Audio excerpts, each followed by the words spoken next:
بھارت کی آبی جارحیت، پاکستان میں سیلاب سے تباہی، ناروال کے علاقے جرگنیا جھنڈا میں خواتین اور بچوں سمیت متعدد افراد سیلاب میں پھنس گئے۔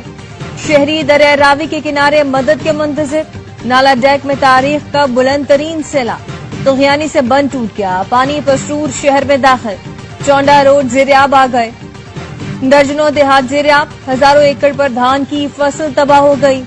ڈوگرا کا دوسرا گاؤں سے زمینی رابطہ منقطع ہو گیا۔ دریائے ستلج اور راوی کی سطح میں اضافے نے اطراف کی آبادیاں ڈبو دی۔ قصور کے دیہات زیریاب، گاؤں والے بے سر و سامانی کے عالم میں ہجرت کرنے پر مجبور۔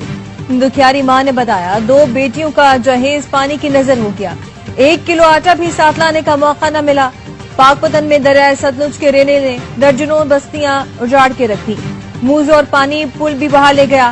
عارف والا کے مقام پر دریائے بلج سے ملحقہ درجنوں آبادیاں پانی کی لپیٹ میں آ گئی۔